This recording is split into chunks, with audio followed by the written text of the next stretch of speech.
Hi ಎಲ್ಲರಿಗೂ ನಮಸ್ಕಾರ. Welcome back to ಸಿಂಧುಗೌಡ YouTube channel. ಇವತ್ತು ಫಿಶ್ ರವಾ ತವಾ ಫ್ರೈ ಮಾಡ್ತಾಯಿದ್ದೀನಿ. ಫಸ್ಟು ಇಲ್ಲಿ ಫಿಶ್ ಕಬಾಬ್ ಪೌಡರ್ನ ಹಾಕ್ಕೊಳ್ತಾ ಇದ್ದೀನಿ. ಅದ ನಂತರ ಗಿಂಜರ್ ಗಾರ್ಲಿಕ್ ಪೇಸ್ಟ್ನ ಹಾಕ್ಕೊಳ್ತಾ ಇದ್ದೀನಿ ನೋಡಿ. ಮತ್ತು ಇಲ್ಲಿ ಜೋಳದಿಟ್ಟು ಪುಡಿನ ಪೌಡರ್ನ ಹಾಕ್ಕೊಳ್ತಾ ಇದ್ದೀನಿ. ಮತ್ತು ಚಿಲ್ಲಿ ಪೌಡರ್ನ ಹಾಕ್ಕೊಳ್ತಾ ಇದ್ದೀನಿ. ಇದ್ರ ಜೊತೆ ಒಂದು 2-3 ಮೊಟ್ಟೆನ ಹಾಕ್ಕೊಂಡು ಒಡೆದು ಹಾಕ್ಕೊಳ್ಬೇಕು. ಇದಕ್ಕೆ ನೀರು ಆ್ಯಡ್ ಮಾಡೋವಾಗಿಲ್ಲ. ಮೊಟ್ಟೆಯಲ್ಲೇ ಈ ಥರ ಮಿಕ್ಸ್ ಮಾಡ್ಕೋಬೇಕು. ಹುಣ್ಸೆಹಣ್ಣು ರಸನ ನೆನೆಸಿಟ್ಟಿದ್ದೆ. ಹುಣ್ಸೆಹಣ್ಣು ರಸನ ಸ್ವಲ್ಪ ಹಾಕ್ಕೊಂಡು ಮಿಕ್ಸ್ ಮಾಡಿಕೊಂಡು ಇಟ್ಕೊಳ್ಬೇಕು. ಲೆಮನ್ ಆದರೂ ಹಾಕ್ಕೊಳ್ಬೋದು. ಹುಣ್ಸೆಹಣ್ಣು ರಸ ಹಾಕ್ಕೊಂಡ್ರೆ ಹುಳಿ ಚೆನ್ನಾಗಿ ಬರುತ್ತೆ, ಚೆನ್ನಾಗಿರುತ್ತೆ. ಇದೆಲ್ಲ ಮ್ಯಾರಿನೇಟ್ ಮಾಡಿದ್ಮೇಲೆ ಮಸಾಲೆನ ಫಿಶ್ಗೆ ಈ ಥರ ಮ್ಯಾರಿನೇಟ್ ಮಾಡ್ಕೋಬೇಕು. ತುಂಬ ಅಂದರೆ ತುಂಬ ಚೆನ್ನಾಗಿರುತ್ತೆ.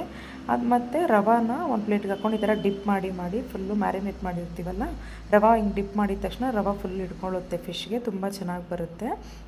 ಫಿಶ್ನೆಲ್ಲ ಈ ಥರ ನೋಡಿ, ಈ ಥರ ಎಲ್ಲ ಮಾಡಿಕೊಂಡು ರವಾಲಿ ಈ ಥರ ಡಿಪ್ ಮಾಡಿಕೊಂಡು ಸೈಡ್ಗೆ ಇಟ್ಕೊಬೇಕು. ಪಾನ್ ಮೇಲೆ ಎಣ್ಣೆ ಹಾಕ್ಕೊಂಡು ಚೆನ್ನಾಗಿ ಬಿಸಿ ಹಾಕಬೇಕು. ಅದೊಂದು ಸ್ವಲ್ಪ ಹೊಗೆ ಥರ ಬರಬೇಕು ಪ್ಯಾನಲ್ಲಿ, ಆವಾಗ ಫಿಶ್ ಹಾಕಬೇಕು. ಬಿಕಾಸ್ ಫಿಶ್ಶು ಆಯಿಲ್ ಹಾಕ್ಕೊಂಡು ಬೇಯಿಸಬೇಕು. ನಾವು ಒಂಚೂರು ನೀರು ಆ್ಯಡ್ ಮಾಡಲ್ಲ ಇದಕ್ಕೆ.